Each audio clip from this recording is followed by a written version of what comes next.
அனைவருக்கும் வணக்கம். நான் உங்கள் ஜெயம் வேணுகோபால். உங்கள் ஜாதகத்தில் ராஜ கிரகங்கள் அப்படிங்கிற டைட்டிலில் இன்றைக்கி பேசலாம். ஒவ்வொரு ஜாதகத்திலுமே சில சிறப்புகள் கண்டிப்பாக இருக்கும். சிறப்பு இல்லாத ஜாதகமே எதுவுமே கிடையாது.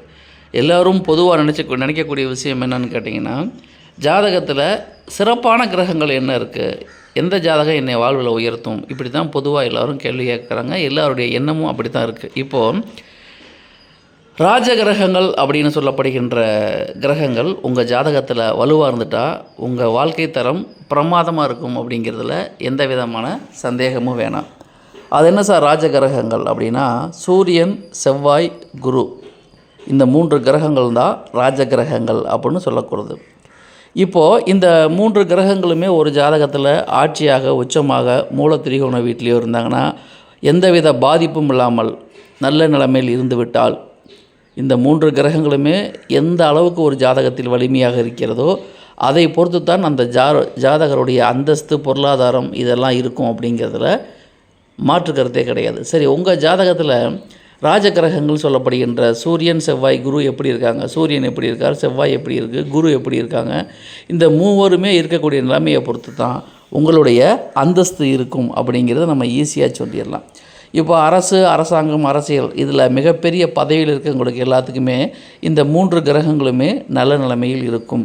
இவர்கள் வலிமையை பொறுத்து தான் அதோடைய கிரேட் இருக்கும். ஃபஸ்ட் கிரேட், செகண்ட் கிரேட் இதெல்லாம் இந்த 3 கிரகத்துடைய வலிமையை பொறுத்து தான் ஒரு ஜாதகத்தில் இருக்கும். அப்போது நம்ம ஒரு ஜாதகத்தில் பார்த்த மாத்திரத்திலேயே இந்த 3 கிரகங்கள் எப்படி இருக்குது அப்படின்னு பார்த்துட்டோம்னாலே அந்த ஜாதகருடைய சிச்சுவேஷன் நமக்கு கண்டிப்பாக புலப்பட்டு விடும். அப்போ 3 பேருமே வலிமையாக இருந்தால் ஃபஸ்ட் கிளாஸான ஜாதகம் எல்லாமே சிறப்பாக இருக்கும், எல்லாமே ஹை லெவலில் கிடைக்கும்.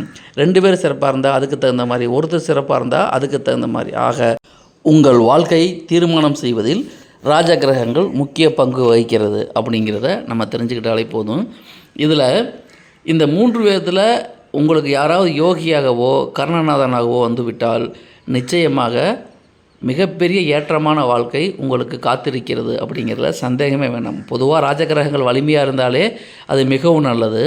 அந்த ராஜகிரகங்களில் ஏதாவது ஒரு கிரகம் உங்களுக்கு யோகியாகவோ கர்ணநாதனாகவோ வந்துவிட்டால் அதன் தசாபதி காலகட்டம் உங்களுக்கு மிக அற்புதமான நல்ல பலன்களை எப்பொழுதும் வாரி வழங்கும் அப்படிங்கிறதுல சந்தேகமே வேணாம். அப்போ ஒவ்வொரு ஜாதகத்திலையும் நம்ம இந்த ராஜகிரகங்கள் நல்ல நிலைமையில் அமைந்து விட்டால் சிறப்பான வாழ்க்கை உண்டு அப்படிங்கிறத நம்ம கான்ஃபிடெண்ட்டாக சொல்லிடலாம். மற்றபடி ஒவ்வொருத்தருடைய தனிப்பட்ட ஜாதகத்தை பொறுத்து, அதில் உள்ள கிரக அமைவுகளை பொறுத்து பலன்கள் வேறுபடும் என்ற அடிப்படை உண்மைகளை நாம் மறந்துவிடக்கூடாது. பொது பலன் என்பது வேறு, தனிப்பட்ட ஜாதக பலன் என்பது வேறு. நன்றி, வணக்கம்.